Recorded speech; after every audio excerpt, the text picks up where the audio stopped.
अस्सलामु अलैकुम रहमतुल्लाह। नाज़रीन इकराम, जैसे कि सारा हिंदुस्तान जानता है कि कुछ ओबाशों के ज़रिए, कुछ नाहंजारों के ज़रिए हिंदुस्तान की फ़िज़ा को ख़राब करने की कोशिश की जा रही है। और वो जानवर, वो जाहिल, वो जालिम, वो ओबाश किसी हद तक अपने मकसद में कामयाब हो रहे हैं। जिधर देखो मुसलमानों के ख़िलाफ़ जहर उगला जा रहा है, इस्लाम के ख़िलाफ़ जहर उगला जा रहा है। कोई टकला जाहिल बदतमीज़ आता है और वो इस्लाम के ख़िलाफ़ लोगों को उकताता है, मुसलमानों की नस्ल कुशी करने पर लोगों को आमादा करता है कि मुसलमानों के बच्चों को इस तरह से सबक सिखाओ, ऐसा मारो, यूँ करो। मैं अपने नौजवानों से कहता हूँ कि आप ये सब बर्दाश्त कैसे कर लेते हैं कि कोई आपके हिंदुस्तान की फ़िज़ा को ख़राब करे, आपके वतन अज़ीज़ हिंदुस्तान की फ़िज़ा, उसके माहौल को ख़राब करने की कोशिश करे। ये हम सब बर्दाश्त कैसे कर लेते हैं। मैं अपने तमाम देशवासियों से कहूँगा कि आप ये सब कैसे सुन लेते हैं, कैसे आपके कान पर जूं नहीं रेंगती। कोई जाहिल उठता है और वो राष्ट्रीय पिता महात्मा गांधी के ख़िलाफ़ आवाज़ निकालता है, आप सुना अनसुना बराबर कर लेते हैं। कोई जाहिल मुसलमानों के ख़िलाफ़ आए और वो किसी हद तक कामयाब हो रहे हैं, मैं उनसे कहूँगा कि याद रखें लोगों, अगर तुम हमारे पैगंबर की शान में गुस्ताखियाँ करते रहे, हमारे कुरान की शान में गुस्ताखियाँ करते रहे, तो याद रखें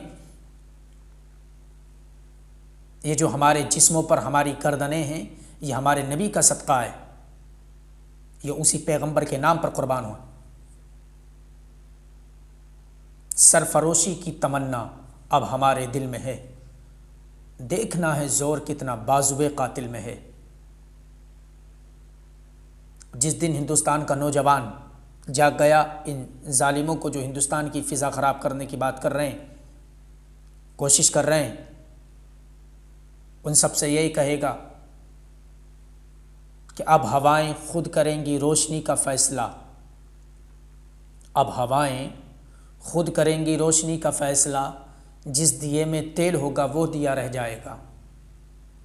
लोग आते हैं, साहब हमारे ख़िलाफ़ खूब ज़बान निकाल रहे हैं, और हमारी कौम का नौजवान हा अभी भी डांस कर रहा है, अभी भी नाच रहा है, अभी भी गंदी चीज़ों से मुलव्वस है, सुना अनसुना बराबर। और लोग आते हैं और आकर के किसी चीज़ के ज़रिए मुसलमानों को डराने की बात करते हैं, दो चार गुंडों को पकड़ा जाता है और उनके ज़रिए उनको धमकाने की बात करते हैं। हम कहते हैं कि मुसलमानों ने ऐसी आंधियाँ बहुत देखी हैं, ऐसे तूफ़ान बदतमीज़ी बहुत देखे हैं हमने। ये आपकी ये जो सोच है कि किसी तरह हिंदुस्तान जो सोने की चिड़िया, इसको बर्बाद किया जाए, बर्बाद तो हो ही रहा है और हो चुका है। थोड़ा बहुत और इंतज़ार कर लीजिए, बिल्कुल वो कमर झुक जाएगी, कमर तो लचक गई, कमर टूट ही जाएगी भारत की। आप कामयाब हो रहे हैं, आपको मैं मुबारकबादी पेश करता हूँ। ऐसे ऐसे जालिमों को, ऐसे ऐसे जाहिलों को मैं मुबारकबादी पेश करता हूँ कि आपकी जो सोचें थी कि भारत को कमज़ोर किया जाए, भारत की कमर तोड़ी जाए, आपको मुबारक हो, आप कामयाब हो गए। बस भारत की जान निकलना बाकी रह गया है। अगर कौम हमारी अब भी नहीं जागी, अपने हिंदुस्तान के बारे में नहीं सोचेगी, आपस में झगड़ा फसाद करती रहेगी और अपने मुल्क के बारे में कुछ नहीं सोचेगी, एक दिन वो होगा कि भारत की जान भी निकल जाएगी। फिर ये आवारा कुत्ते बड़े हंसेंगे आपस में और कहेंगे वाह, हम अपने मकसद में कामयाब हो गए। कोई राष्ट्रीय पिता महात्मा गांधी के ख़िलाफ़ आवाज़ निकालता है, कोई मुसलमानों के ख़िलाफ़ आवाज़ निकालता है। याद रखें लोगों, ऐसी आंधियाँ, ऐसे सैलाब, ऐसी सोनामियाँ हमने बहुत देखी हैं। हमने अपने हुसैन को पढ़ा है, हमने टीपू सुल्तान को पढ़ा है, हमने चंद्र बोस को पढ़ा है, हमने चंद्रशेखर आज़ाद को पढ़ा है, हमने इन लीडर्स को पढ़ा है, हमने इन हीरोज़ को पढ़ा है। हम सब जानते हैं कि कुर्बानियाँ किस तरीक़े से पेश की जाती हैं, और हम हुसैनी हैं, हमसे ज़्यादा कौन बेहतर जानता होगा कि किस तरह कुर्बानियाँ दी जाती हैं। और मुसलमानों को कभी कमज़ोर नहीं समझें। मुसलमान ये चाहता है कि किसी तरह हमारे मुल्क की फ़िज़ा ख़राब ना हो। और इतना ज़रूर याद रखें, शाखों से टूट जाएं वो पत्ते नहीं हैं हम, आंधी से कोई कह दे औकात में रहे। अभी गुज़िश्ता दिनों की बात है, एक धर्म संसद होती है, उसमें मुसलमानों के ख़िलाफ़ लोगों को उकताया जाता है और कहा जाता है कि इस तरह उनके बच्चों को मारो, ये ख़ुद ब खुद कमज़ोर हो जाएंगे, मिट जाएंगे, ख़त्म हो जाएंगे। महात्मा गांधी के ख़िलाफ़ आवाज़ उठाई जाती है। मैं अपने तमाम देशवासियों से कहूँगा कि भाई आप ये सब चीज़ें सुनने के बाद में खामोश क्यों रहते हैं? या तो आप एक तरफ आकर के बोल दीजिए हमारा महात्मा गांधी से कोई ताल्लुक़ नहीं है, और जब उनसे मोहब्बत करते हैं तो आप सामने क्यों नहीं आते? धर्म संसद के अंदर ऐसी ऐसी गलाज़तें बकी गईं,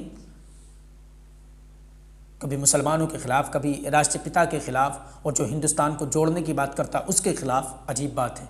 और इस धर्म संसद के ख़िलाफ़ मौलाना तौक़ीर साहब ने 7 जनवरी 2022 यानी आने वाले कल में, जो मौलाना तौक़ीर साहब ने इस धर्म संसद के ख़िलाफ़ एक एहतिजाज की बात की थी, ऐलान किया था। ओह, फिर मीडिया का अंदाज़ देखें। आहा, ये कौन है मौलाना तौक़ीर? कौन है ये जो कि कानून को, हिंदुस्तान में कोई कानून नाम की कोई चीज़ ही नहीं है, ये लोगों को क्यों उकता रहे हैं कि हिंदुस्तान में कोई कानून नाम की चीज़ नहीं है? तेरी आंखें फूट गई थी उस वक्त जब धर्म संसद के अंदर मुसलमानों के ख़िलाफ़ और राष्ट्रीय पिता महात्मा गांधी के ख़िलाफ़ कुत्तों की आवाज़ें निकल रही थी। तू मर गया था, तेरी आंखों में किसी ने तेज़ाब डाल दिया था, किसी ने तेरी गर्दन पकड़कर तोड़ दी थी, तेरी आंखें फूट गई थी उस वक्त जब मुसलमानों के ख़िलाफ़ और महात्मा गांधी के ख़िलाफ़ धर्म संसद के अंदर कुत्ते भौंक रहे थे। उस वक्त तेरी जान निकल गई थी, तू मर गया था। और अब मौलाना तौक़ीर ने पुरअमन तरीके से एहतिजाज की बात की बरेली के अंदर, तो तू एकदम मीडिया वाले एकदम आ गए कि ये कौन है? अजीब बात है यार।